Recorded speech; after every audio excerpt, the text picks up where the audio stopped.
मैंने कस्टम्स में 11 साल काम किया है। मैंने हर तरह की चाल देखी है। नकली बेबी फॉर्मूला के डिब्बों में छुपे ड्रग्स, जैकेट्स की लाइनिंग में सिले हुए कैश। लेकिन उस दिन कुछ अलग था। एक स्टूडेंट इंस्पेक्शन के लिए आया। साधारण सूटकेस, शांत चेहरा, हर चीज बिल्कुल नॉर्मल। एक्सरे साफ था, कुछ भी अनयूजुअल नहीं दिखा। फिर भी मैंने उसे जाने नहीं दिया। मैंने कहा, सूटकेस खोलो। हिडन कंपार्टमेंट खुला और उसके अंदर 3 पत्थर पड़े थे, फीके ग्रे रंग के, जैसे किसी नदी किनारे पड़े आम कंकड़। मैंने उन्हें 3 सेकंड तक देखा, कुछ नहीं कहा। फिर रेडियो उठाया और सिर्फ एक कोड फ्रेज बोला। 10 मिनट बाद पूरा एयरपोर्ट लॉकडाउन में था। 11 साल की नौकरी इंसान के अंदर बहुत कुछ बदल देती है। मेरे सारे अनरियलिस्टिक सपने कब के खत्म हो चुके थे। उनकी जगह इंस्टिंक्ट्स ने ले ली थी। मैंने मदर्स को बेबी फॉर्मूला के अंदर ड्रग्स छुपाते देखा है, उनकी आंखों में सिर्फ मजबूरी थी। मैंने बिजनेसमैन को जैकेट्स में डॉलर सिलते देखा, उनकी आंखों में सिर्फ लालच था। मैंने स्मगलर्स को कैप्सूल्स निगलते देखा, अपने शरीर को ही ट्रांसपोर्ट बनाकर बॉर्डर पार करने की कोशिश करते हुए। 11 साल में मैंने बहुत आंखें देखीं और अब मैं उन्हें पढ़ना सीख चुका था।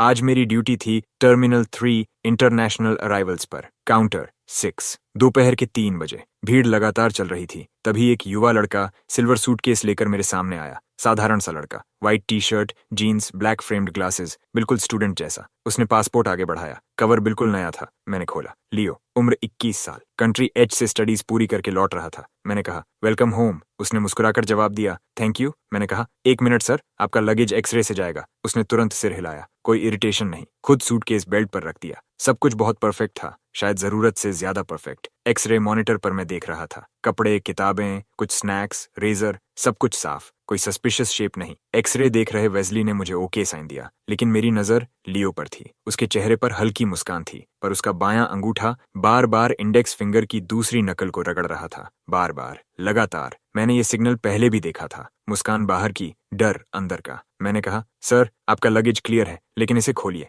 वेस्ली एक पल के लिए रुक गया। लियो का हाथ सूटकेस पकड़ने से पहले हवा में ही थम गया। उसकी मुस्कान 1 सेकंड के लिए जम गई। उसने पूछा, अभी तो आपने कहा सब ठीक है। मैंने शांत आवाज में कहा, रूटीन चेक। वह कुछ सेकंड मुझे देखता रहा, फिर बोला, ठीक है। उसने सूटकेस खोला। अंदर सब वैसा ही था जैसा वह खुद था। कपड़े परफेक्ट स्क्वायर फोल्ड्स में, किताबें वैक्यूम सील्ड, सब व्यवस्थित। मैंने ग्लव्स पहने और सर्च शुरू की। एक एक किताब खोली, हर चीज चेक की, कुछ नहीं मिला। आसपास लोग बड़बड़ाने लगे। वेस्ली के चेहरे पर भी सवाल थे। शायद उसे लगा मैं जरूरत से ज्यादा शक कर रहा हूँ। लियो के चेहरे पर धीरे धीरे राहत लौटने लगी। होंठों पर हल्की मुस्कान वापस आ गई, लेकिन मैंने किसी की तरफ नहीं देखा। मैंने पूरा सूटकेस खाली किया और फिर नीचे की लाइनिंग पर उंगलियों से हल्का नॉक किया। थट थट थट, आवाज भारी थी, बहुत भारी। मैंने लियो की तरफ देखा। उसकी मुस्कान गायब थी, चेहरा सफेद पड़ चुका था। मैंने कहा, हिडन कंपार्टमेंट खोलो। वह हकलाया, मुझे नहीं पता इसमें कंपार्टमेंट है। मैंने उसकी आंखों में देखते हुए कहा, मैं दोबारा नहीं कहूंगा, खोलो। मैंने काउंटर के नीचे से स्क्रू ड्राइवर निकाला।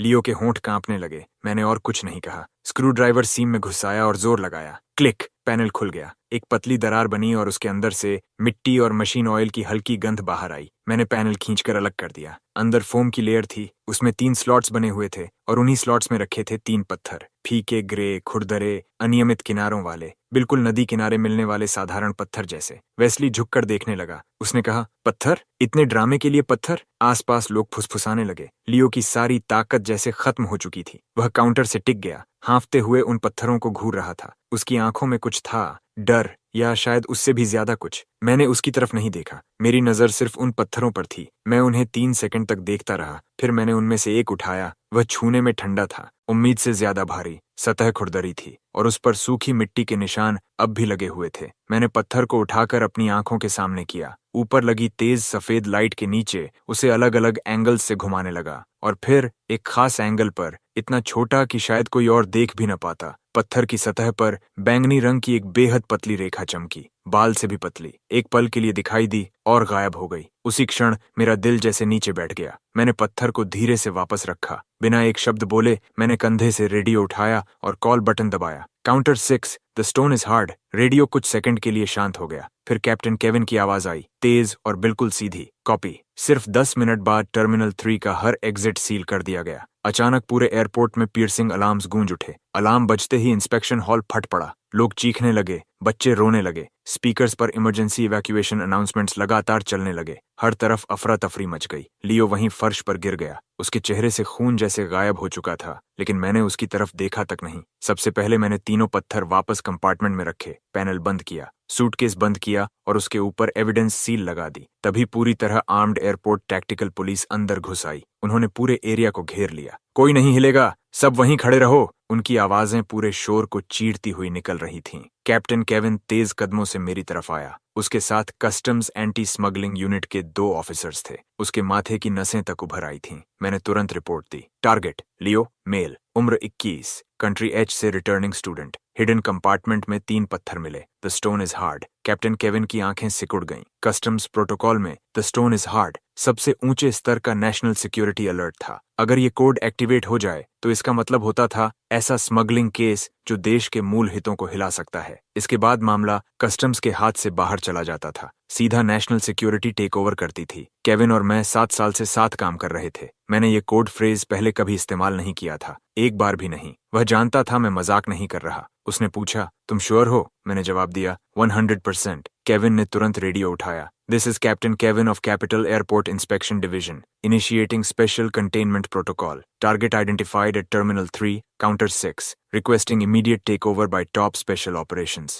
20 मिनट भी नहीं बीते थे कि रिस्ट्रिक्टेड रूट से 3 काली सिडैन्स सीधे टारमैक पर आकर रुकीं। उनमें से सूट्स पहने लोग उतरे। सबकी आंखें तेज थीं। सबसे आगे एक लगभग 30 साल की महिला थी। उसकी नजर ब्लेड जैसी थी। उसके कपड़ों पर कोई बैज नहीं था, लेकिन जैसे ही वह उतरी, एयरपोर्ट सिक्योरिटी चीफ आगे बढ़ा और उसे सैल्यूट किया। Selina, top special operations incident commander. Captain Kevin ने इशारा किया। सेलिना ने सीधे पूछा, टारगेट और एविडेंस कहाँ हैं? केविन ने आर्मर्ड व्हीकल की तरफ इशारा किया, जहां लियो ले जाया जा रहा था, और दूसरी तरफ मेटल एविडेंस केस की ओर। फिर सेलिना ने पूछा, डिस्कवरी किसने की? मैंने आगे बढ़कर कहा, मैंने। उसकी आंखें कुछ सेकंड तक मुझ पर टिकी रहीं, जैसे मुझे स्कैन कर रही हूं। उसने कहा, सब शुरू से बताओ। मैंने लियो के काउंटर पर आने से लेकर पत्थरों की खोज तक सब बताया। उसकी expressions, thumb movement, suitcase inspection, सब कुछ। सेलिना कुछ सेकंड चुप रही, फिर बोली, तुमने कंपार्टमेंट खोला, पत्थर देखे और सीधा नेशनल सिक्योरिटी बुला ली। थ्रेट क्या था? 3 साधारण पत्थरों को नेशनल सिक्योरिटी थ्रेट मानने का अधिकार तुम्हें किसने दिया? मैंने सिर्फ एक शब्द कहा, इंस्टिंक्ट। उसकी आवाज और ठंडी हो गई। इंस्टिंक्ट? क्या तुम्हें पता है पूरे कैपिटल एयरपोर्ट को बंद करने का इकोनॉमिक डैमेज कितना होगा? कितनी इंटरनेशनल फ्लाइट्स डाइवर्ट हो रही हैं? अगर ये फॉल्स अलार्म निकला तो जिम्मेदारी समझते हो? सवाल गोलियों की तरह आए, लेकिन मैं नहीं हिला। मैंने उसकी आंखों में देखते हुए कहा, मैंने गैम्बल नहीं किया। लैंप के नीचे एक स्पेसिफिक एंगल पर मैंने वायलेट लाइट देखी, बहुत हल्की, लेकिन मैंने देखी। यही असली वजह थी अलार्म ट्रिगर करने की। फिर मैं कुछ पल रुका। 3 साल पहले मेरे मेंटर मास्टर रियस एक बॉर्डर स्मगलिंग ऑपरेशन में मारे गए थे। उस दिन उन्होंने एक नया कॉन्ट्राबैंड पकड़ा था जो साधारण मिनरल रॉक जैसा दिखता था। बाद की इंटरनल ब्रीफिंग में मैंने उसकी डिस्क्रिप्शन देखी थी। स्पेसिफिक लाइट सोर्स में उसके कोर मटेरियल से वायलेट ग्लो निकलती थी। उसी घटना के बाद code phrase the stone is hard और उससे जुड़ा ऑपरेशन बेड रॉक ऑफिशियली बनाया गया था। पूरे कस्टम सिस्टम में इस डिटेल को 5 लोगों से भी कम लोग जानते थे। कैप्टन केविन उनमें से एक था, लेकिन सेलिना साफ तौर पर नहीं जानती थी। उसने ठंडी हंसी छोड़ी। Violet light? क्या तुमने बहुत ज्यादा नॉवेल्स पढ़ लिए हैं? फिर उसने आदेश दिए, एविडेंस को आइसोलेशन लैब में ले जाओ। टेक टीम तुरंत एनालिसिस शुरू करे। टारगेट को इंटेरोगेशन रूम ले जाओ, और मुझे एक प्राइवेट रूम चाहिए, साथ में ये कस्टम्स ऑफिसर भी। जब तक मैं कंक्लूजन पर नहीं पहुंचती, ये एयरपोर्ट नहीं छोड़ेगा। इन्वेस्टिगेशन के लिए ऑन कॉल रहेगा। इतना कहकर वह मुड़ी और उसके हील्स की आवाज पूरे फ्लोर पर तेज गूंजती चली गई। कैप्टन केविन ने मेरी तरफ देखा। उसकी आवाज धीमी थी। डेमियन, मैं अपनी यूनिफॉर्म तुम्हारे भरोसे दांव पर लगा रहा हूँ। फिर उसने गहरी सांस ली और चुप हो गया। अगले कुछ घंटे बेहद दर्दनाक थे। मुझे एक छोटे ब्रेक रूम में रखा गया। बाहर 2 ऑफिसर्स गार्ड पर खड़े थे। न फोन, न बाहर से कोई संपर्क। समय जैसे रुक गया था। बाहर रात उतर चुकी थी। टर्मिनल 3 अब भी लॉकडाउन में था। टारमैक खाली पड़ा था, किसी गोस्ट सिटी जैसा। शायद बाहर तूफान मचा हुआ था, लेकिन मेरे अंदर अजीब सी शांति थी। मुझे अपनी आंखों पर भरोसा था और अपने मेंटोर पर उससे भी ज्यादा। करीब आधी रात को दरवाजा जोर से खुला। सेलिना अंदर आई, पहले से भी ज्यादा ठंडी। उसकी आंखों में दबा हुआ गुस्सा जल रहा था। उसने एक फाइल मेरे सामने पटक दी। ऑफिसर डेमियन, बेहतर होगा इसे एक्सप्लेन करो। मैंने फाइल उठाई। Preliminary lab report. आखिरी निष्कर्ष मोटे काले अक्षरों में लिखा था। उसे पढ़ते ही मेरी आंखें फैल गईं। इम्पॉसिबल, सेलिना बोली। मेरी टीम ने लियो से 8 घंटे पूछताछ की। शुरू से आखिर तक एक ही कहानी। कंट्री एच में ट्रैवल करते वक्त नदी किनारे ये पत्थर मिले। अच्छे लगे तो सुवेनिर की तरह ले आया। हमने उसके सोशल कनेक्शंस, फैमिली बैकग्राउंड सब खंगाल दिए। सब साफ। हर एविडेंस सिर्फ एक बात कहता है, तुम झूठ बोल रहे हो, उसने मेरी तरफ झुकते हुए कहा। और वो वायलेट लाइट? कुछ नहीं, हमारी टेक टीम ने देश की सबसे एडवांस्ड मशीन्स इस्तेमाल की, स्टोन्स को अंदर बाहर हर तरह स्कैन किया, पर्पल का एक ट्रेस तक नहीं मिला। डेमियन, तुम्हारे पास कल दोपहर तक सिर्फ 12 घंटे हैं। या तो साबित करो कि ये स्टोन्स नेशनल सिक्योरिटी थ्रेट हैं, या मिलिट्री ट्राइब्यूनल के लिए तैयार रहो। तुम्हारी इंस्टिंक्ट और वायलेट लाइट की वजह से हम एक बहुत बड़े टारगेट को खो चुके हैं। अब डिटेंशन सेल में जाओ और सोचो कि साबित कैसे करोगे कि तुम सिर्फ अटेंशन पाने वाला पागल नहीं हो। 2 ऑफिसर्स अंदर आए और दोनों तरफ से पकड़कर मुझे ले गए, लेकिन मेरे दिमाग में सिर्फ एक बात घूम रही थी। मैंने वो लाइट देखी थी, बिल्कुल वैसी ही जैसी 3 साल पहले ब्रीफिंग फोटो में थी। तो गलती कहाँ हुई? मुझे एक बिना खिड़की वाले सेल में बंद कर दिया गया। अंदर सिर्फ लोहे का बिस्तर था। मैं बैठ गया और खुद को शांत किया। फिर दोपहर की हर घटना दोबारा चलाने लगा, फ्रेम बाय फ्रेम। लियो, उसका चेहरा, उसकी मूवमेंट्स, उसका बायां हाथ, वो लगातार उंगलियां रगड़ना। और फिर अचानक मुझे याद आया, जब मैंने कंपार्टमेंट खोला और पत्थर देखे, उसकी टेंशन अपने पीक पर थी। लेकिन जब मैंने पत्थर उठाकर लैंप के नीचे देखा, डर के अलावा उसके चेहरे पर कुछ और भी था। अचानक मेरी आंखें खुल गईं। राहत, उसके चेहरे पर राहत थी। लेकिन क्यों? फिर मेरे दिमाग में जैसे बिजली गिरी। उसे राहत इस बात की थी कि मैं गलत लाइट इस्तेमाल कर रहा था। मैं तुरंत उठ खड़ा हुआ। दरवाजा खोलो, मुझे सेलिना से मिलना है, एविडेंस फिर से जांचना है। मुझे पता चल गया क्या गलती हुई। दरवाजे के बाहर कैप्टन केविन खड़ा था। उसका चेहरा थका हुआ था, आंखें लाल थीं। साफ था कि उसने भी नहीं सोया था। उसने सिर्फ कहा, चलो। मैं उसके साथ लंबे कॉरिडोर से गुजरा। चलते हुए उसने कहा, मैंने लैब रिपोर्ट भी पढ़ी। डेमियन, मामला बहुत बड़ा बन चुका है। मैंने तुरंत कहा, कैप्टन, मैंने झूठ नहीं बोला। समस्या स्टोन्स नहीं है, प्रॉब्लम लाइट में है। केविन रुक गया। कौन सी लाइट? मैंने गहरी सांस ली। मैंने मास्टर रेस केस की ब्रीफिंग 10 बार से ज्यादा पढ़ी है। रिपोर्ट में साफ लिखा था कि वायलेट ग्लो किसी भी लाइट में नहीं दिखती, सिर्फ एक specific narrow band light source पर रिएक्ट करती है। वो वेवलेंथ उस समय हमारी कंट्री के क्लासिफाइड एक्सपेरिमेंट का हिस्सा थी, पूरी तरह सीक्रेट ऑप्टिकल फ्रीक्वेंसी। कोई नॉर्मल डिटेक्शन इक्विपमेंट उसे ट्यून नहीं कर सकता। इसलिए सबको सिर्फ 3 बेकार पत्थर दिखाई दिए। कैप्टन केविन वहीं रुक गया। वह घूमा और सीधा मेरी आंखों में देखने लगा। कितने श्योर हो? मैंने बिना एक पल गंवाए कहा, 100%। केविन कुछ सेकंड तक चुप रहा। फिर उसने एन्क्रिप्टेड फोन निकाला और दोबारा सिक्योर लाइन मिलाई। इस बार उसने कुछ नहीं जोड़ा, सिर्फ मेरी बात वर्ड बाय वर्ड दोहरा दी। और दूसरी तरफ अचानक पूरी खामोशी छा गई। फिर लंबी खामोशी के बाद सेलिना की बर्फ जैसी ठंडी आवाज सुनाई दी, उसे एक मौका दो, मैं आइसोलेशन लैब में मिलती हूँ। आइसोलेशन लैब के अंदर हवा इतनी भारी थी जैसे उसे महसूस किया जा सकता हो। तीनों पत्थर सफेद वर्कबेंच पर रखे थे। व्हाइट लैब कोट्स पहने टेक्नीशियंस एक तरफ खड़े थे। उनकी आंखों में शक और तिरस्कार साफ दिखाई दे रहा था। सेलिना कमरे के कोने में खड़ी थी, हाथ बांधे हुए। डेमियन, शुरू करो, मैंने सीधा कहा। मुझे एक ट्यूनेबल लेजर एमिटर चाहिए जिसकी वेवलेंथ डीप अल्ट्रावायलेट तक जाए। एक टेक्नीशियन हंस पड़ा। तुम्हें पता भी है क्या मांग रहे हो? Deep UV? तुम्हें ये कोई साईफाई लैब लग रही है? सेलिना ने बिना एक्सप्रेशन बदले कहा, जो कह रहा है करो। टेक्नीशियन नाखुश दिखा, लेकिन चला गया। थोड़ी देर बाद एक प्रिसिजन इंस्ट्रूमेंट अंदर लाया गया। उसने कहा, यह शहर में अभी उपलब्ध सबसे एडवांस्ड इक्विपमेंट है, 200 nm तक जा सकता है। काफी है। मैंने सिर हिलाया, फिर आगे बढ़ा और लैब की सारी लाइट्स बंद कर दी। Full blackout mode. एक एक करके सारी रोशनी बुझ गई। पूरा कमरा अंधेरे में डूब गया। सिर्फ मशीन की स्क्रीन का हल्का हरा ग्लो मेरे चेहरे पर पड़ रहा था। मैंने गहरी सांस ली और वेवलेंथ ट्यून करना शुरू किया। 760 nm से नीचे, रेड, ऑरेंज, येलो, ग्रीन। लेकिन वर्कबेंच पर रखे तीनों पत्थरों में कोई बदलाव नहीं आया। वही फीके, वही बेजान। मेरे माथे पर पसीना आने लगा। टेक्नीशियन बोला, देखा, मैंने कहा था ना, ट्रिक्स बंद करो। सेलिना के माथे पर भी शिकन आ गई। उसका धैर्य खत्म हो रहा था, लेकिन मैंने किसी की तरफ नहीं देखा। 400 nm, 300, अल्ट्रावायलेट बैंड में प्रवेश, 250। सेलिना की आवाज आई, ऑफिसर डेमियन, तुम्हारा समय खत्म हो रहा है। मैंने दांत भींचे और डायल घुमाता रहा। फिर अचानक इंडिकेटर एक संख्या पर आकर रुका, 217.3 नैनोमीटर्स। मेरा हाथ वहीं जम गया। यही नंबर था, वही नंबर जो मैंने 3 साल पहले मास्टर रेस की रिपोर्ट में देखा था, एक्सपेरिमेंटल पैरामीटर के रूप में चिन्हित। मैंने धीरे से सिर उठाया और वर्कबेंच की तरफ देखा, और फिर चमत्कार हुआ। उस खास यूवी बीम के नीचे तीनों साधारण पत्थर जीवित हो उठे। उनके अंदर रोशनी जगमगाने लगी। बैंगनी रंग की अनगिनत नाजुक किरणें उनके भीतर बह रही थीं, जैसे पूरा गैलेक्सी अंदर घूम रहा हो। वो पत्थर नहीं थे, वो मानो रोशनी से बना एक छोटा ब्रह्मांड थे। पूरी लैब में सन्नाटा छा गया। कोई कुछ नहीं बोल पाया। टेक्नीशियंस के मुंह खुले रह गए, आंखें बाहर निकलने को थीं। कोने में खड़ी सेलिना अचानक तेजी से आगे बढ़ी। वह वर्कबेंच तक पहुंची और उन पत्थरों को ऐसे देखने लगी जैसे वे जीवित हों। उसकी आंखों में शौक और अविश्वास साफ था। वह पलटी और मुझे घूरने लगी। अब उसके चेहरे पर तिरस्कार नहीं था, सिर्फ सदमा और हल्का डर। उसने पूछा, तुम्हें इस वेवलेंथ के बारे में कैसे पता? ये top tier national optical secret है। उसी पल उसकी इनक्रिप्टेड फोन जोर से बज उठी। उसने जल्दी से उठाया।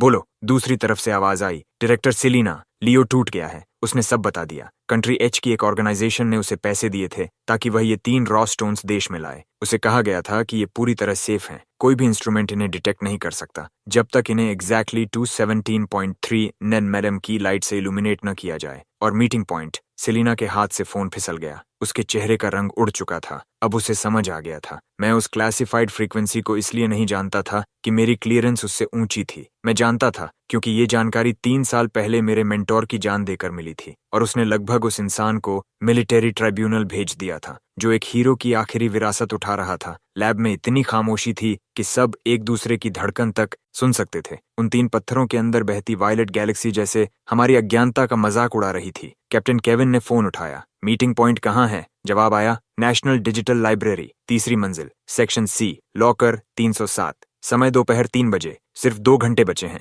केविन ने फोन रखा और सेलिना की तरफ देखा, लेकिन सेलिना मुझे देख रही थी। उसकी आंखों में अब बहुत कुछ था, शक, अविश्वास, पछतावा और हल्का सम्मान। फिर उसने धीरे से खुद को सीधा किया और मेरे सामने गहरा फॉर्मल बो किया। नेशनल सिक्योरिटी की एक सीनियर ऑफिसर एक साधारण कस्टम्स ऑफिसर के सामने झुक रही थी। आसपास खड़े टेक्नीशियंस और एंटी स्मगलिंग ऑफिसर्स पूरी तरह स्तब्ध थे, लेकिन मैं एक कदम भी पीछे नहीं हटा। मैंने सेलिना की माफी शांत चेहरे के साथ स्वीकार की, क्योंकि मैं जानता था वो मुझसे माफी नहीं मांग रही थी। वो मेरे मेंटोर मास्टर रेयस से माफी मांग रही थी, उस इंसान से जिसने 3 साल पहले इस राज की कीमत अपनी जान देकर चुकाई थी। मैंने सिर्फ इतना कहा, अभी भावनाओं का समय नहीं है, हमारे पास सिर्फ 1 घंटा 50 मिनट बचे हैं। एक ही वाक्य ने सेलिना को फिर से वास्तविकता में खींच लिया। उसकी आंखें दोबारा तलवार जैसी तेज हो गईं। वह तुरंत मुड़ी और आदेश देने लगी, टेक टीम, तीनों स्टोन्स को top grade energy isolation containment box में सील करो, ट्रांसपोर्ट की तैयारी करो। कैप्टन केविन,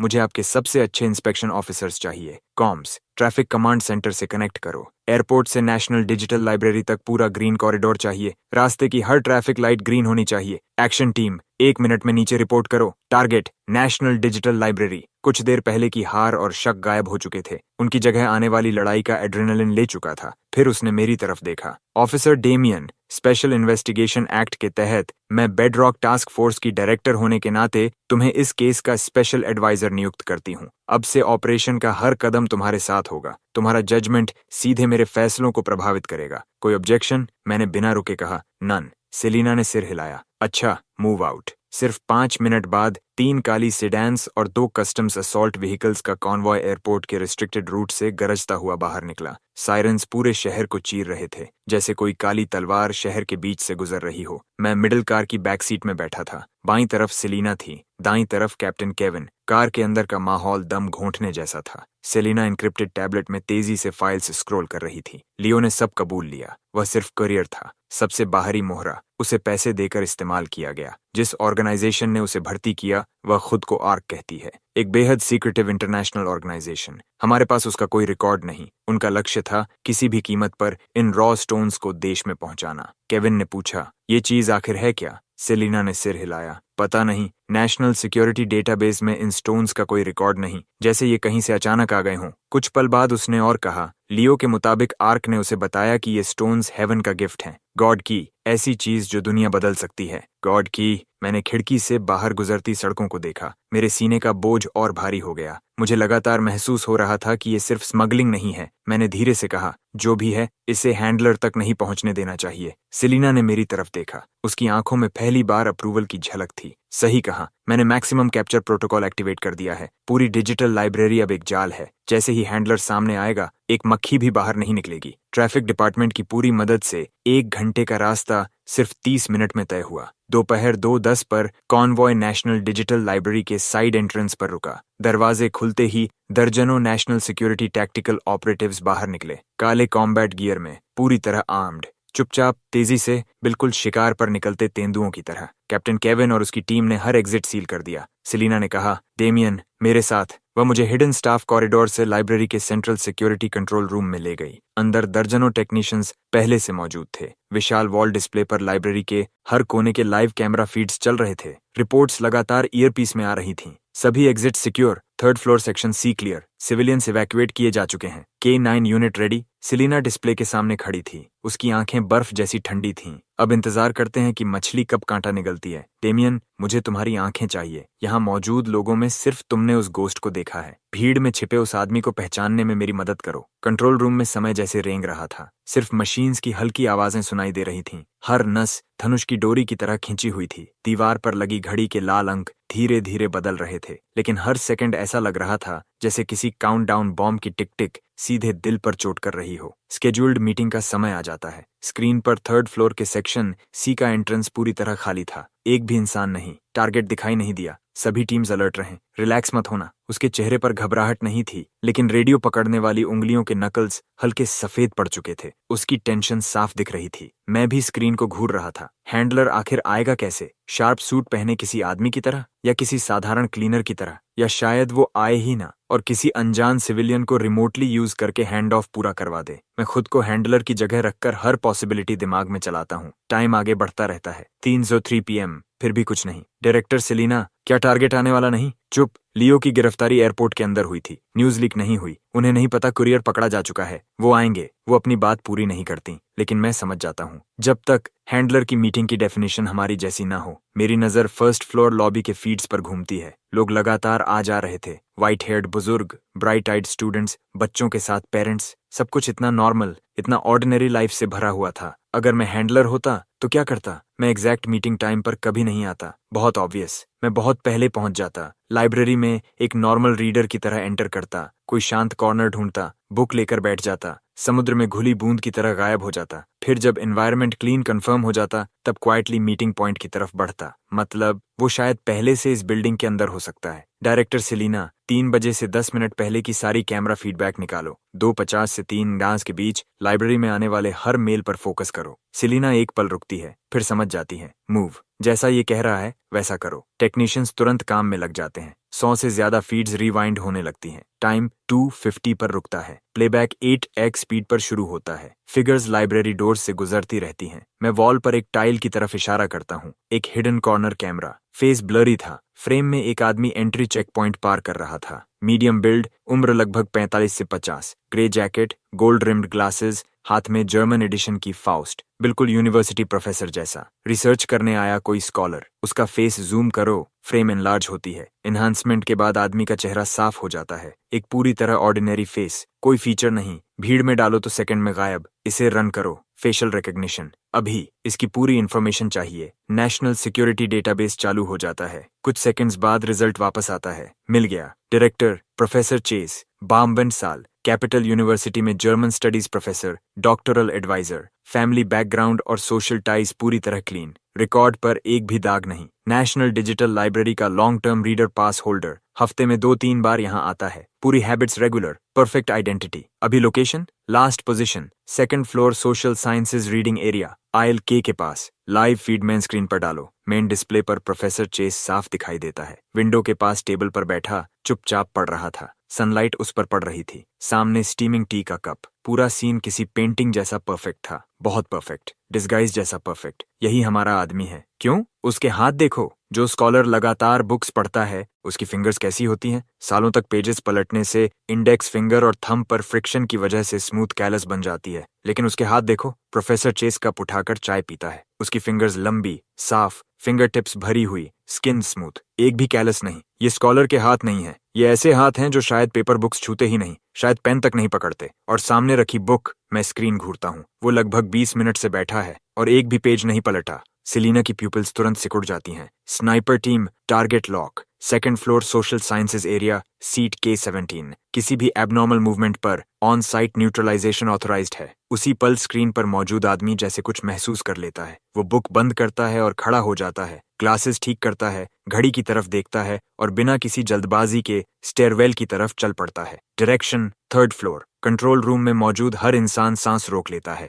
आखिर मछली कांटे पर फंस गई थी। प्रोफेसर चेस बिल्कुल स्टेडी कदमों से चल रहा था। रिलैक्स्ड पॉस्चर, जैसे कोई रीडर बुक पढ़कर थक गया हो और ऊपर सीनरी बदलने जा रहा हो। स्टेप बाय स्टेप वो सीढ़ियां चढ़ता है और सेकंड और थर्ड फ्लोर के बीच के मोड़ पर गायब हो जाता है। फिर थर्ड फ्लोर स्टेयरवेल फीड पर दोबारा दिखाई देता है। वो थर्ड फ्लोर पर पहुंचता है, सेक्शन सी रीडिंग एरिया और स्टोरेज जोन के जंक्शन पर। क्लियरेंस प्लान के मुताबिक ये पूरा एरिया खाली होना चाहिए था। प्रोफेसर चेज वहीं रुक जाता है और आसपास देखता है। उसकी आंखें खाली कॉरिडोर पर घूमती हैं। चेहरे पर वही जेंटल स्कॉलर वाला एक्सप्रेशन था, लेकिन आंखें बाज जैसी तेज। वो एनवायरनमेंट कंफर्म कर रहा था कि ये सेफ ड्रॉप पॉइंट है, कोई सेफ दिखने वाला ट्रैप नहीं। कंट्रोल रूम में मौत जैसी खामोशी थी। हर किसी की मुट्ठियां बंधी हुई थीं। डर ऐसा कि कोई छोटी सी आवाज भी स्क्रीन वाले आदमी को अलर्ट ना कर दे। टाइम जैसे खिंच गया था। हर सेकंड एक सेंचुरी जैसा लग रहा था। आखिर प्रोफेसर चेज संतुष्ट लगता है। वो आगे बढ़ता है और सीधे सेक्शन सी के लॉकर्स की तरफ चलता है। उसका टारगेट बिल्कुल साफ था,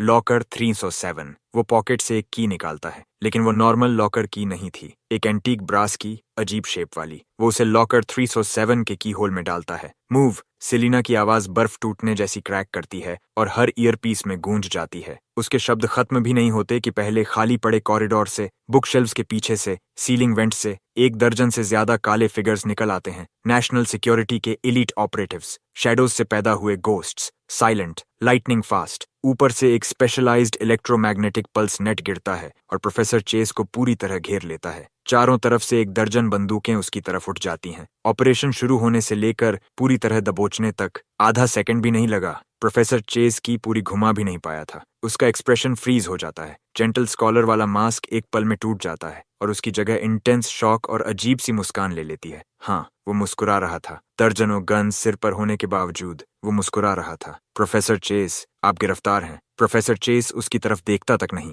उसकी नजर सबको पार करके सीधे मेरे चेहरे पर आ टिकती है। उसकी आंखें अजीब थीं, न गुस्सा न डर, सिर्फ प्लेफुल अप्रिशिएशन, जैसे कोई हंटर अपने प्रे को देख रहा हो। तो तुम वही कस्टम्स ऑफिसर हो, रॉ स्टोन्स को तुमने पहचान लिया था। इम्प्रेसिव, इसकी उम्मीद नहीं थी। गेट कीपर्स के अलावा अभी भी तुम्हारी जैसी आंखें बची हैं। लगता है आर्क की इंटेलिजेंस अपडेट करनी पड़ेगी। उसे ले जाओ। 2 ऑपरेटिव्स आगे बढ़ते हैं और उसके हाथों में स्पेशलाइज्ड हैंडकफ्स लगा देते हैं। दूसरी टीम बॉडी सर्च शुरू करती है और लॉकर 307 खोलती है। उसके पास जो मिलता है वो बेहद सिंपल था। वॉलेट, कुछ बैंक कार्ड्स, कैश, सबसे पुराना नोकिया फोन जिसमें स्मार्ट फीचर्स तक नहीं, और वो जर्मन कॉपी ऑफ फॉस्ट। ना वेपन, ना पॉइजन, ना कोड बुक। किसी एजेंट के लिए हद से ज्यादा क्लीन। जैसे ही प्रोफेसर चेज मुझे क्रॉस करके ले जाया जा रहा था, वो अचानक रुक जाता है, सिर मेरे कान के करीब लाता है और इतनी धीमी आवाज में फुसफुसाता है कि सिर्फ हम दोनों सुन सकते थे। जब तुम अबिस को घूरते हो, अबिस भी तुम्हें घूरता है। रियल वर्ल्ड में स्वागत है। ऑपरेटिव्स उसे फिर धक्का देकर आगे बढ़ाते हैं। कोल्ड स्वेट मेरी शर्ट भिगो देता है। पैरों से लेकर सिर तक बर्फ जैसी ठंड दौड़ जाती है।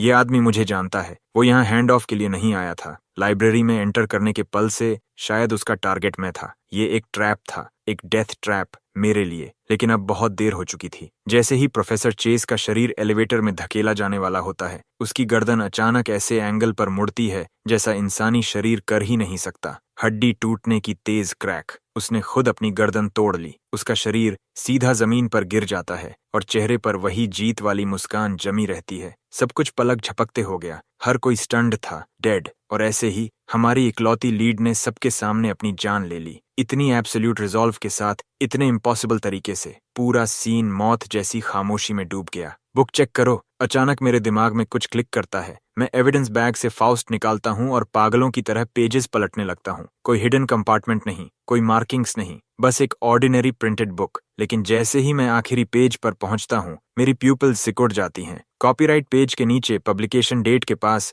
हल्की पेंसिल राइटिंग थी, लगभग मिट चुकी। नंबर्स की एक स्ट्रिंग, पेज नंबर नहीं, कोड भी नहीं, कोऑर्डिनेट्स, लैटिट्यूड और लॉन्जिट्यूड। मैं बुक उठाकर सेलिना को दिखाता हूँ। उसकी आंखें नंबर्स पर टिक जाती हैं और तुरंत तेज हो जाती हैं। इस कोऑर्डिनेट को लॉक डाउन करो अभी। टेक टीम तुरंत एक्शन में आ जाती है। मेन डिस्प्ले पलटकर जायंट सैटेलाइट मैप बन जाता है। मैप पर एक रेड डॉट ब्लिंक करने लगता है। सेलेना स्क्रीन के पास जाती है और उसे घूरती रहती है। ये जगह कहाँ है? टेक्नीशियन तेजी से जूम करता है। डॉट सिटी आउटस्कर्ट्स की एंडलेस माउंटेन्स के बीच था। Director coordinate Kunlun biological research centre की तरफ पॉइंट कर रहा है। Kunlun biological research centre. Selina का शरीर झटके से हिलता है। वो गिरने से बचने के लिए टेबल पकड़ लेती है। उसकी नजरें रेड डॉट पर जम जाती हैं, जैसे उसे जलाकर खत्म कर देना चाहती हूँ। क्या ये वही सीक्रेट बेस नहीं जो 10 साल पहले अबैंडन हुआ था? कोऑर्डिनेट वहां क्यों जा रहा है? कंट्रोल रूम दोबारा खामोश हो जाता है। Kunlun biological research centre. National security के लोगों के लिए ये नाम टैबू था। सील्ड सीक्रेट्स, नेशन के सबसे क्लासिफाइड एक्सपेरिमेंट्स, वो चीजें जिनका नाम कोई नहीं लेता। 10 साल पहले अचानक डिजास्टर के बाद उस बेस को ऑफिशियली अबैंडन्ड घोषित कर दिया गया था। उससे जुड़ी हर फाइल हाईएस्ट लेवल क्लासिफिकेशन में परमानेंटली सील कर दी गई थी, नाम तक लेना बंद। और अब प्रोफेसर चेज मरने से पहले आखिरी क्लू वहीं छोड़ गया था। मैं मैप पर माउंटेन्स से घिरे उस रेड डॉट को घूरता हूँ। मेरा इंस्टिंक्ट चिल्ला रहा था, ये हमारी सोच से कहीं ज्यादा गहरा है। सेलिना की आंखें फिर शार्प हो जाती हैं, लेकिन इस बार उनमें डाउट नहीं था, सिर्फ ट्रस्ट। डेमियन, 3 साल पहले वाला मिशन याद है, जब तुम्हारे मेंटोर मास्टर रेस मारे गए थे? इंटरसेप्टेड कॉन्ट्राबैंड के रिपोर्ट में ओरिजिन के बारे में क्या कहा गया था? मैं कुछ पल सोचता हूँ। ऑफिशियल रिपोर्ट कहती थी शिपमेंट फॉरेन सीक्रेट चैनल से आया था, लेकिन इंटरनल ब्रीफिंग में मास्टर रेस ने कहा था कि इंटेलिजेंस फ्रैगमेंट्स के हिसाब से शिपमेंट का फाइनल डेस्टिनेशन कुन माउंटेन रेंज के आसपास का सीक्रेट बेस था। मेरे शब्द खत्म होते ही सेलिना का चेहरा पूरी तरह बदल जाता है। कमांड, मैं बेडरॉक टास्क फोर्स की डायरेक्टर सेलिना बोल रही हूँ। Highest level emergency response activate करो। Target Kunlun biological research centre. उसकी आवाज पूरे कमरे में गूंजती है। प्रोफेसर चेज ने सिंपल कोऑर्डिनेट नहीं छोड़ा, उसने पेंडोरास बॉक्स छोड़ दिया है। मुझे कमांड से जोड़ो। हेलीकॉप्टर चाहिए अभी। नियरेस्ट मिलिट्री यूनिट्स को मोबिलाइज करो। कुनलून बायोलॉजिकल रिसर्च सेंटर के आसपास पूरा एरिया सील कर दो। कोई अंदर नहीं, कोई बाहर नहीं। फैसिलिटी से जुड़ी सारी क्लासिफाइड फाइल्स अनसील करके मेरे एन्क्रिप्टेड टर्मिनल पर भेजो। रेडियो चैनल पर अर्जेंट कॉन्फर्मेशंस लगातार वापस आने लगते हैं। उसी पल पूरी नेशनल सिक्योरिटी मशीन जाग उठती है। सेलिना रेडियो नीचे रखती है, उसकी आंखें बर्फ जैसी ठंडी हो चुकी थीं। डेमियन, शायद हम किसी ऐसे मेलस्ट्रॉम में घुस गए हैं जिसकी कल्पना भी नहीं की थी। प्रोफेसर चेस की मौत एंड नहीं थी, बिगिनिंग थी। उसकी नजर फिर स्क्रीन पर जाती है, उस रेड डॉट पर, जैसे वहां कोई इनविजिबल चीज जाग रही हो। 10 मिनट बाद military helicopter national digital library की रूफटॉप पैड पर उतरता है। रोटर ब्लेड्स की गूंज पूरी रात को हिला देती है। सेलिना, कैप्टन केविन और मैं हेलीकॉप्टर में चढ़ जाते हैं। कैबिन डोर सील हो जाता है। चॉपर हवा में उठता है, तेजी से ऊपर जाता हुआ। एक जायंट स्टील रैप्टर जो रात को चीरता हुआ सिटी आउटस्कर्ट्स के कुनलून रेंज की तरफ उड़ रहा था। बाहर नाइट विंड चीख रही थी। कैबिन के अंदर बैठा मैं नीचे शहर की दूर होती लाइट्स देख रहा था, लेकिन मेरा दिल और भारी होता जा रहा था। जब तुम अबिस को घूरते हो, एबिस भी तुम्हें घूरता है। रियल वर्ल्ड में स्वागत है। आखिर ये रियल वर्ल्ड क्या छुपा रहा है? कुन biological research centre, raw stones, मेरे मेंटोर की मौत, आखिर ये सब एक दूसरे से कैसे जुड़े हैं? मैं गहरी सांस लेता हूँ और अपनी मुट्ठियां कस लेता हूँ। आगे जो भी हो, मैं उसे खींचकर रोशनी में लाऊंगा। हेलीकॉप्टर अंधेरी रात को चीरते हुए उड़ता रहता है। लगभग 40 मिनट बाद हम कुन बायोलॉजिकल रिसर्च सेंटर के ऊपर पहुंचते हैं। ऊपर से देखने पर ये माउंटेन्स के बीच छुपा एक विशाल कॉम्प्लेक्स था। बीचों बीच फोर्ट्रेस जैसी ग्रे कंक्रीट बिल्डिंग खड़ी थी। चारों तरफ ऊंची वॉल्स, ऊपर रेजर वायर और सर्वेलेंस कैमरास। पूरा बेस डेंस फॉरेस्ट और जैगेड पीक्स के नीचे छिपा हुआ था। अगर पहले से इसकी जानकारी ना हो तो कोई कभी अंदाजा भी नहीं लगा सकता था कि यहाँ कुछ मौजूद है। हेलीकॉप्टर बेस के बाहर एक क्लीयरिंग में उतरता है। जैसे ही हम नीचे उतरते हैं, ठंडी और नम माउंटेन विंड चेहरे से टकराती है। ग्राउंड पहले से स्पेशल ऑपरेशंस फोर्सेस के कंट्रोल में था। Hundreds of fully armed soldiers base के चारों तरफ गोस्ट्स की तरह तैनात थे। उनका कमांडर लगभग 40 साल का दुबला आदमी था। Call sign Falcon. वो सेलिना के पास आता है और शार्प सैल्यूट मारता है। डायरेक्टर सेलिना, टीम्स प्लान के मुताबिक डिप्लॉय हो चुकी हैं। 1 किलोमीटर पेरीमीटर के अंदर हर सस्पिशियस टारगेट स्क्रीन और कंटेन किया जा चुका है। बेस के अंदर कोई अनोमली डिटेक्ट नहीं हुई। Good move. फैल्कन हमें बेस के मेन एंट्रेंस की तरफ ले जाता है। वहां एक मैसिव अलॉय डोर बंद पड़ा था। उसकी सरफेस पर रस्ट जम चुकी थी, जैसे 10 साल से कभी खुला ही ना हो। सेलिना अपना एन्क्रिप्टेड टर्मिनल निकालती है और तेजी से काम करने लगती है। अलॉय डोर भारी मैकेनिकल आवाज के साथ खुलता है। अंदर से ठंडी, नम और सड़ी हुई हवा बाहर निकलती है। अंदर पिच ब्लैक कॉरिडोर था। उसका आखिरी सिरा दिखाई तक नहीं दे रहा था, जैसे किसी अननोन अबिस में जाता हो। फैल्कन 2 सोल्जर्स को आगे स्काउट करने का सिग्नल देता है। वो सब मशीन गन्स निकालकर आगे बढ़ते हैं। टैक्टिकल फ्लैशलाइट्स जलती हैं। 2 रोशनी की धारें अंधेरे को काटती हैं। कॉरिडोर खाली था, सिर्फ फेडेड वार्निंग साइंस दीवारों पर लटके थे। Do not enter. सेलिना हाथ हिलाती है और हम अंदर बढ़ते हैं। बेस अंदर से बाहर से कहीं ज्यादा बड़ा था। कॉरिडोर के दोनों तरफ सील्ड लैबोरेटरी डोर्स थे। उन पर वार्निंग लेबल्स की भरमार थी। Biohazard, high risk experiment, unauthorised personnel do not approach. 10 साल की वीरानी ने हर चीज को सड़ा दिया था। दीवारों और पाइप्स पर मोटी डस्ट जमी थी। फ्लोर पर मॉस उगाई थी। तभी एक सोल्जर बोलता है, सर, इस डोर को प्राई किया गया लगता है। सेलिना तुरंत आगे बढ़ती है। ये डोर बाकी डोर्स से नया लग रहा था और लॉक एरिया साफ डैमेज था। फैल्कन ब्रीच का सिग्नल देता है। जोरदार क्रैश के साथ डोर तोड़ दिया जाता है। अंदर एक विशाल लेबोरेटरी थी। उसके बीचों बीच एक मैसिव मेटल कल्चर चेंबर खड़ा था। चेंबर के अंदर एम्बर लिक्विड भरा हुआ था और उस लिक्विड में डूबा हुआ एक इरेगुलर ऑब्जेक्ट, कुछ ऐसा जो एयरपोर्ट पर मिले रॉ स्टोन्स जैसा दिख रहा था। लेकिन ये कहीं बड़ा था, लगभग आधे इंसान जितना ऊंचा, जैसे कोई विशाल बदसूरत ट्यूमर शांति से फ्लूइड में तैर रहा हो। उसके चारों तरफ डेंस ट्यूब्स और केबल्स जुड़े हुए थे जो एक जायंट कंट्रोल कंसोल तक जा रहे थे। कंसोल स्क्रीन्स पेल ग्रीन ग्लो दे रही थीं। उन पर कॉम्प्लेक्स बायोलॉजिकल डेटा और एनर्जी रीडिंग्स चल रही थीं। ये क्या है? Raw stone? के जिंदा है? मेरी आंखें चेंबर के अंदर मौजूद जायंट स्टोन पर टिक जाती हैं। वो स्थिर नहीं था, उसकी सरफेस हिल रही थी, हल्की लहरों जैसी, जैसे वो सांस ले रहा हो। फैल्कन तुरंत आदेश देता है, इस लैब को अभी लॉकडाउन करो, कोई पास नहीं जाएगा। एयर, वाटर और सॉइल टेस्ट शुरू करो। बायोहैजर्ड लीक है या नहीं पता करो। Move. Biochemical detection team suit पहनकर अंदर घुसती है। सेलिना कंसोल तक जाती है और तेजी से काम करने लगती है। वो एनक्रिप्टेड टर्मिनल को कंसोल से कनेक्ट करती है। मैसिव क्लासिफाइड डेटा ट्रांसफर शुरू हो जाता है। कुछ देर बाद रिपोर्ट आती है, डायरेक्टर, रिजल्ट्स आ गए। एयर, वाटर, सॉइल सब नॉर्मल हैं, लेकिन लैब के अंदर एनर्जी फ्लक्चुएशंस एक्सट्रीम हैं, जैसे कोई हाई आउटपुट न्यूक्लियर रिएक्टर लगातार पावर जनरेट कर रहा हो। न्यूक्लियर रिएक्टर एक रॉ स्टोन रिएक्टर लेवल की एनर्जी जनरेट कर रहा है। सेलिना अचानक कंसोल से सीधी खड़ी हो जाती है। उसकी आंखें फिर चेंबर की तरफ घूमती हैं,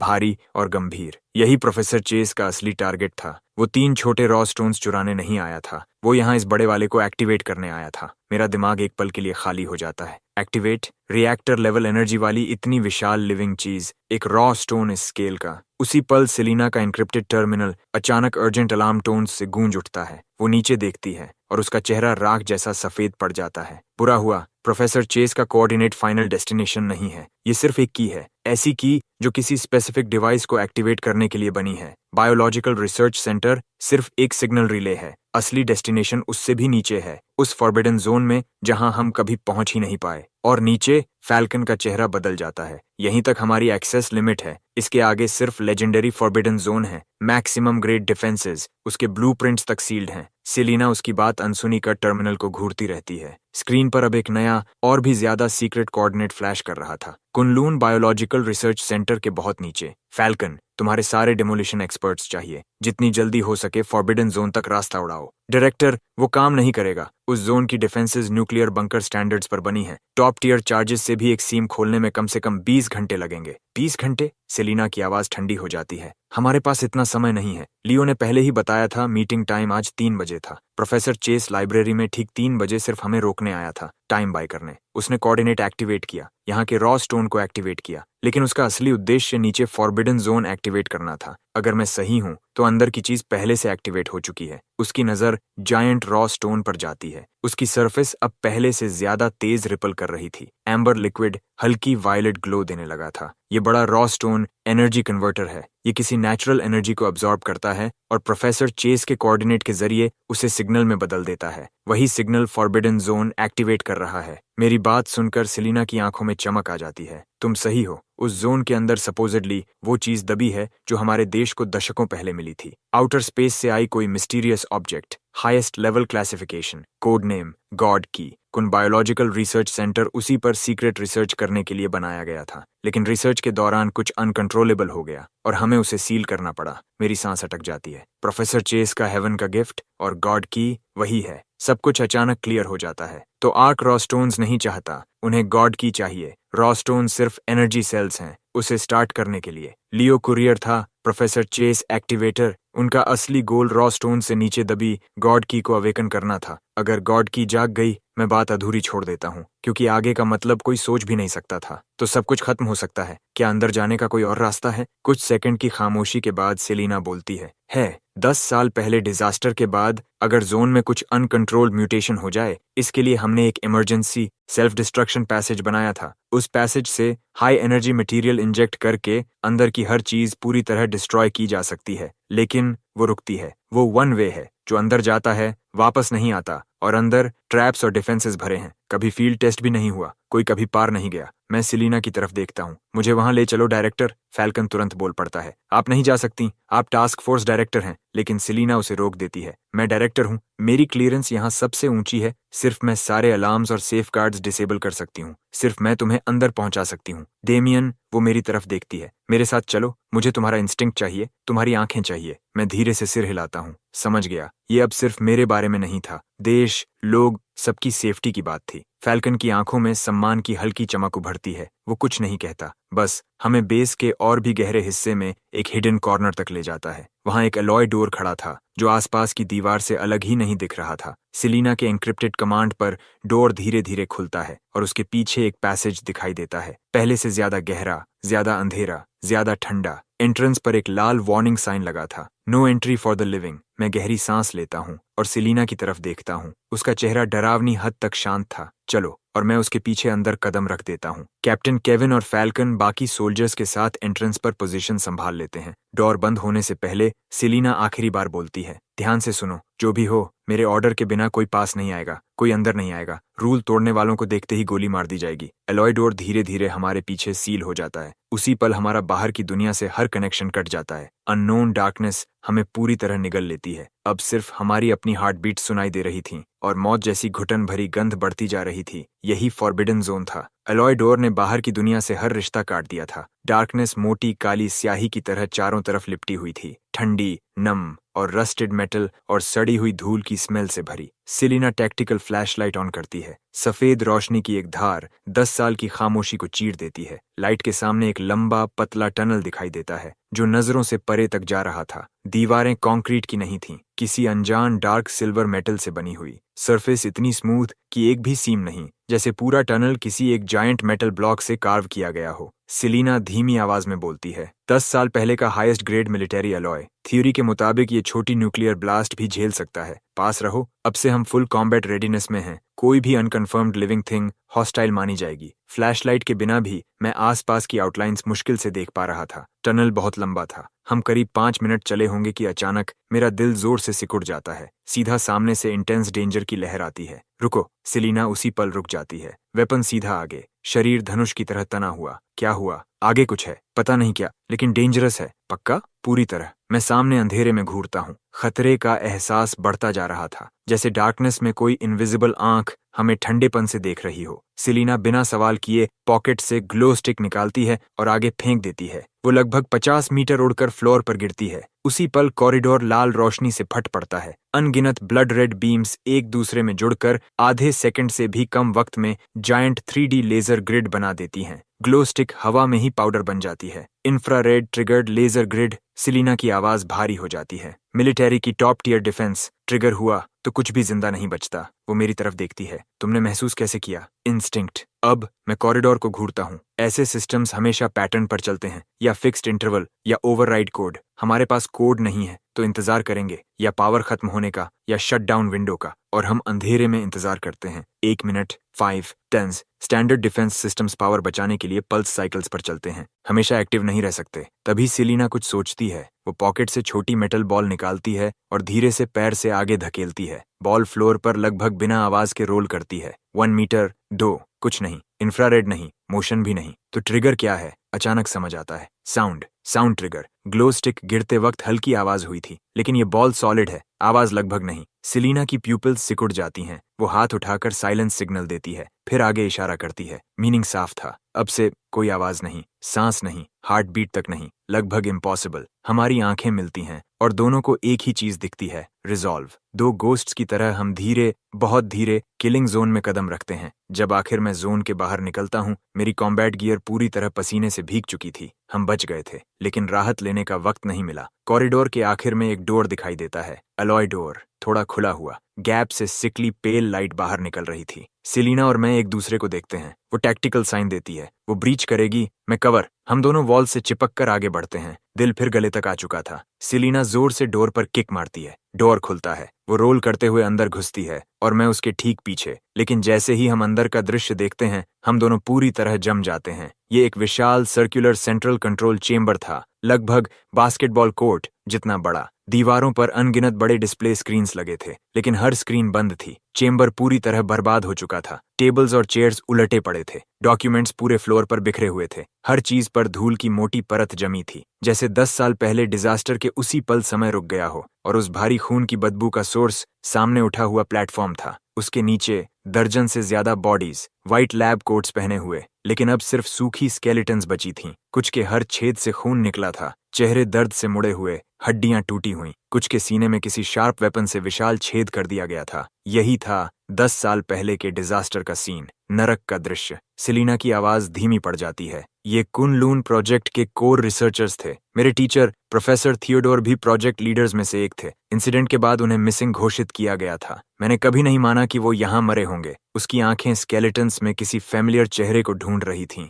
मैं उसे डिस्टर्ब नहीं करता, बस फुल अलर्ट होकर चेंबर को देखता रहता हूँ। मेरा इंस्टिंक्ट चिल्ला रहा था, ये जगह लेजर कॉरिडोर से भी ज्यादा खतरनाक है। मेरी नजर प्लेटफॉर्म पर जाती है। बीच में एक विशाल सर्कुलर डिप्रेशन था, जो अब खाली था, लेकिन उसके किनारों पर अजीब वायलेट क्रिस्टल्स लगे हुए थे। सेलिना धीरे से बोलती है, यहीं गॉड की रखा जाता था। मैं सिर हिलाता हूँ। 10 साल पहले ये यहाँ से गायब नहीं हुआ। मेरी आवाज भारी हो जाती है। इसे रिलीज किया गया था। सेलिना एक स्केलेटन के पास झुकती है। बॉडी दर्द की हद वाली पोजीशन में जमी हुई थी, दोनों हाथ अपने ही सिर को पकड़े हुए, जैसे नंगे हाथों से खोपड़ी तोड़ना चाहता हो। सेलिना उसकी उंगलियों के बीच से कुछ निकालती है, एक क्रश्ड ब्लैक वॉइस रिकॉर्डर। वो प्लेबैक दबाती है। पहले हार्श स्टैटिक सुनाई देती है, फिर एक आदमी की आवाज प्योर टेरर से टूटी हुई। गाना बंद करो, बंद करो, इसे रोको, ये गीत जहर है, ये मेरे दिमाग में घुस रहा है। मैं और सेलिना एक दूसरे को देखते हैं। रीढ़ से सिर तक बर्फ जैसी सिहरन दौड़ जाती है। तभी मुझे एक टेरिफाइंग चीज महसूस होती है। जब से हम इस चेंबर में आए हैं, यहाँ अजीब खामोशी थी। इक्विपमेंट की कोई आवाज नहीं, यहाँ तक कि हमारे फुटस्टेप्स तक साइलेंस में निगल जा रहे थे। ये एब्सोल्यूट साइलेंस जोन था। और जैसे ही मुझे एहसास होता है, मेरे सिर में दर्द विस्फोट की तरह फट पड़ता है, जैसे 1000 स्टील नीडल्स दोनों कनपटियों में घुस गई हों। फिर अचानक एक अजीब, शब्दों में बयान ना होने वाली आवाज मेरे दिमाग के अंदर गूंजने लगती है, डेमियन! मुझे सेलिना की घबराई आवाज सुनाई देती है, लेकिन मैं जवाब नहीं दे पाता। मेरी कॉन्शियसनेस उस भयानक मेलोडी से निगली जा रही थी। ग्रीफ, टेरर, हर नेगेटिव इमोशन 1000 गुना बढ़ चुका था। मेरी सैनिटी टूट रही थी, मैं खुद को खो रहा था। तभी छटाक, एक जोरदार थप्पड़ मेरे चेहरे पर पड़ता है। दर्द मुझे झटके से वापस खींच लाता है। मैं सेलिना का चेहरा देखता हूँ, चिंता और अर्जेंसी से भरा। उसके मुंह के कोने से खून बह रहा था, मतलब वो भी उस सॉन्ग से प्रभावित हुई थी, लेकिन वो होश में रहने के लिए अपनी जीभ काट रही थी। ब्लॉक करो, मत सुनो, मत सोचो, माइंड पकड़ कर रखो, ये साइकिक अटैक है। मैं दांत भींच लेता हूँ। खून का स्वाद मुंह में फैल जाता है। मैं हर ध्यान दर्द पर लगाने की कोशिश करता हूँ, उस सॉन्ग का विरोध करने के लिए। और उसी पल मेरी चेस्ट पर लगा कस्टम्स बैज, मेरे मेंटोर की यादगार, एक साधारण सी चीज, अचानक हल्की गर्माहट छोड़ने लगता है। वो गर्मी पूरे शरीर में फैल जाती है और सीधा दिमाग तक पहुंचती है। क्योटिक मेलोडी उस वार्मथ के सामने पीछे हटने लगती है, जैसे अपना नेचुरल एनिमी देख लिया हो। वो तेजी से पीछे हटती है। मेरा दिमाग साफ होने लगता है। दर्द गायब हो जाता है। सेलिना मुझे अविश्वास से देखती है। तुम ठीक हो? मैं अपनी चेस्ट पकड़ता हूँ। इसने बचाया। ये क्या है? मेरे मेंटोर की कीपसेक पता नहीं क्यों ग्लो कर रही है, लेकिन लगता है ये साइकिक अटैक्स ब्लॉक कर सकती है। उसी पल पूरा सेंट्रल चेंबर जोर से हिलने लगता है। दीवारों पर बंद स्क्रीन्स एक एक करके जल उठती हैं, लेकिन उन पर डेटा नहीं था। एक आंख थी, एक विशाल, डरावनी आंख, वायलेट वेन्स से भरी हुई। उसकी प्यूपल सीधे मुझ पर और सेलिना पर टिक जाती है। Unknown life forms detected, class 1 clearance की detected, ark project phase 2 initiated, objective eliminate anomalies. Ark project professor Chase का ऑर्गेनाइजेशन। उन्होंने इस जगह का कंट्रोल ले लिया था। उसके शब्द पूरे भी नहीं हुए थे कि प्लेटफॉर्म के बीच बना खाली गोलाकार गड्ढा धीरे धीरे नीचे से खुलने लगा। अज्ञात धातु से बनी एक लिफ्ट नीचे से ऊपर उठी और उसके ऊपर सिर्फ एक चीज रखी थी, एक विशाल अनियमित स्फीयर जो अनगिनत बैंगनी चमकते क्रिस्टल शार्ड से बना था। उसकी सतह टेढ़ी मेढ़ी और खुरदड़ी थी। पूरे स्फीयर पर गहरी आंख जैसी वॉर्टिसेस बनी हुई थीं। वे वॉर्टिसेस धीरे धीरे घूम रही थीं और उनसे निकलती दुष्टता दिल को जकड़ देने वाली थी। मैं उस स्फीयर को घूरता रह गया, मेरा गला सूख गया। ये वही चीज है जिसे देश खोजता रहा, जिसे 10 साल तक छिपाकर रखा गया। अंतिम रहस्य, अंतरिक्ष से आई अशुभ वस्तु। स्फीयर से एक भारी और गहरी गूंज निकलती है। पूरा चेंबर और ज्यादा कांपने लगता है। दीवारों में दरारें पड़ने लगती हैं और उनमें से मोटी काली मेटल केबल्स, जैसे कोई विशाल टेंटिकल्स हों, फटकर बाहर निकल आती हैं। सेलिना चिल्लाती है और मुझे खींचकर सबसे नजदीकी कंसोल के पीछे ले जाती है और केबल्स हर दिशा से झपटती हुई आने लगती हैं, हर रास्ता बंद करती हुई। सेलिना अपनी साइड आर्म उठाती है और लगातार गोलियां चलाती है। गोलियां उनकी सतह से टकराकर स्पार्क्स की लड़ियां छोड़ती हैं, लेकिन उससे ज्यादा कुछ नहीं। उन पर कोई असर नहीं होता, जरा भी असली डैमेज नहीं, कोई फायदा नहीं। ये बेस का खुद का डिफेंस सिस्टम है। साधारण हथियार इन पर असर नहीं करेंगे। हमें कंट्रोल कोर ढूंढना होगा और इसे बंद करना होगा। कोर उस स्फीयर के अंदर है। मुझे कवर दो, बस 3 सेकंड्स खरीद दो। फिर उसने अपनी टैक्टिकल वेस्ट से आखिरी चीज निकाली, एक चांदी जैसा अंगूठे के आकार का diamond shaped charge, high energy fusion bomb. मैं उसे पहचान गया। ये नेशनल सिक्योरिटी के सबसे गुप्त उपकरणों में से एक था। इतना शक्तिशाली कि 1 मीटर मोटी स्टील प्लेट भी उड़ा दे, लेकिन उसके ब्लास्ट होने में पूरे 3 सेकंड्स लगते हैं और उन 3 सेकंड्स में वह एक चलता फिरता निशाना बन जाएगी। नहीं, बहुत खतरनाक है। समय नहीं है, यही हमारा एकमात्र रास्ता है। उसने मुझे बहस का मौका भी नहीं दिया। वह कवर से बाहर लुढ़क गई। मैं दहाड़ा और अपनी मैगजीन की बची हुई सारी गोलियां खाली कर दी, लेकिन केबल्स पर नहीं। मैंने उनके ऊपर की सीलिंग पर निशाना लगाया। पुरानी वायरिंग और पाइप्स गोलियों से फट गईं और हर तरफ स्पार्क्स और भाप फैल गई। पूरा चेंबर धुएं और अंधी कर देने वाली बिजली की चमक से भर गया। कुछ पलों के लिए केबल्स की ट्रैकिंग रुक गई और उसी कीमती 1 सेकंड में सेलिना प्लेटफॉर्म तक पहुंच चुकी थी। उसने बॉम्ब एक्टिवेट किया और अपनी पूरी ताकत से उसे विशाल बैंगनी स्फीयर की तरफ फेंक दिया। अगले ही पल एक केबल ने उसे जोर से मारा और वह पूरे चेंबर में उड़ती चली गई। चांदी जैसा चार्ज हवा में एक बेबस आर्क बनाता हुआ आगे बढ़ा। उस पल जैसे समय रुक गया। फिर कान फाड़ देने वाला धमाका, एक विनाशकारी शॉक वेव फूटी। ऐसा लगा जैसे किसी तेज रफ्तार ट्रेन ने सीधे आकर टक्कर मार दी हो। मेरा शरीर हवा में उछला और फिर जमीन पर जा गिरा। उसके बाद सब अंधेरा हो गया। मुझे लगा मैंने देखा कि ब्लास्ट के केंद्र में मौजूद विशाल बैंगनी स्फीयर नष्ट नहीं हुआ। उसकी सतह सिर्फ टूटी थी, बस एक दरार, और उस दरार से धीरे धीरे ऊर्जा बह रही थी। ऐसी ऊर्जा जो किसी भी अबिस से ज्यादा अंधेरी थी, अंतरिक्ष के खालीपन से भी ज्यादा शुद्ध, बैंगनी काली। दुनिया की आखिरी तस्वीर जो मैंने देखी वो थी हर स्क्रीन पर फैली हुई वह विशाल आंख। मुझे नहीं पता मैं कितनी देर बेहोश रहा, शायद 1 मिनट, शायद एक सदी। तेज घंटी जैसी आवाज और जलाने वाले दर्द के बीच मेरी चेतना वापस मेरे शरीर में घसीटी गई। मैं जाग गया। मैंने आंखें खोलने की कोशिश की। सब धुंधला था। काले धब्बे मेरी नजर के सामने तैर रहे थे। मैंने चेहरा छूने के लिए हाथ उठाने की कोशिश की, लेकिन मेरी बांह शीशे जितनी भारी थी। शरीर की हर छोटी हरकत मांसपेशियों को फाड़ रही थी। हर तरफ दर्द दौड़ रहा था। आखिर मैं गिरी हुई मेटल प्लेट का सहारा लेकर किसी तरह बैठ पाया। धीरे धीरे मेरी नजर साफ हुई और फिर मैंने सामने देखा। धरती पर नर्क। कंट्रोल चेंबर मलबे में बदल चुका था। जिस कंसोल के पीछे हम छिपे थे वह ब्लास्ट से टुकड़ों में टूट चुका था। हर तरफ टूटे हिस्सों से बिजली की स्पार्क्स निकल रही थीं। दीवारों पर लगी हर स्क्रीन चकनाचूर थी। हवा में गन पाउडर और जलती हुई चीजों की गंध भरी हुई थी। मेरी नजर धुएं को चीरते हुए प्लेटफॉर्म की तरफ गई। प्लेटफॉर्म अब भी मौजूद था और वह विशाल बैंगनी स्फीयर भी वहीं था, चुपचाप हवा में लटका हुआ। मेरा दिल डूब गया। पागलों की तरह मैं मलबे में खोजने लगा। मेरी टूटी आवाज सेलिना का नाम पुकार रही थी। इतना विशाल और मृत चेंबर और मेरी आवाज इतनी कमजोर कि जवाब में सिर्फ मेरी अपनी गूंज लौट कर आई। पूरे शरीर के दर्द को सहते हुए मैं हाथों और घुटनों के बल मलबे में रेंगने लगा। भारी मेटल के टुकड़े एक एक करके हटाने लगा। नुकीले किनारे मेरी उंगलियां काटकर लहूलुहान कर रहे थे, लेकिन मुझे कुछ महसूस नहीं हो रहा था। बस एक ही विचार, उसे ढूंढो, उसे ढूंढो। आखिरकार गिरे हुए सर्वर कैबिनेट्स के ढेर के पीछे मुझे सेलिना मिल गई। वह बिल्कुल स्थिर पड़ी थी, धूल और टूटे पत्थरों से ढकी हुई। उसका चेहरा कागज की तरह सफेद था, जैसे उसमें से सारा रंग खींच लिया गया हो। उसके मुंह के कोने से लाल खून की एक पतली लकीर बह रही थी। उसकी कम्बैट सूट कई जगह से फटी हुई थी। कपड़ों में खून फैल चुका था। उसकी आंखें बंद थीं। वह हिल नहीं रही थी। ऐसा लग रहा था जैसे वह सांस भी नहीं ले रही हो। मैं कांपते हुए हाथ आगे बढ़ाता हूँ और अपनी उंगलियां उसकी नाक के पास ले जाता हूँ। सांस बहुत हल्की, मुश्किल से महसूस होने वाली। वह जिंदा थी। मैं सावधानी से उसके ऊपर पड़ा मलबा हटाता हूँ और उसे बाहर निकालता हूँ। उसका शरीर हल्का और ठंडा था। मैं अपना कान उसकी छाती पर लगाता हूँ और फिर सुनता हूँ। धड़कन बेहद कमजोर लेकिन जिद्दी, शब्दों से भी ज्यादा जिद्दी। मैं उसके घाव देखने लगा। हालत बहुत गंभीर थी। मैं अपने कपड़े की एक अपेक्षाकृत साफ स्लीव फाड़ता हूँ और घाव पर कस कर दबाता हूँ, लेकिन ये काफी नहीं था। कुछ ही पलों में खून कपड़े से बाहर रिसने लगा। अगर ऐसा चलता रहा तो वह खून बहने से मर जाएगी। मैं क्या करूं? यहाँ कोई मेडिकल इक्विपमेंट नहीं। हम इस अभिशप्त सील बंद गड्ढे में फंसे हुए हैं,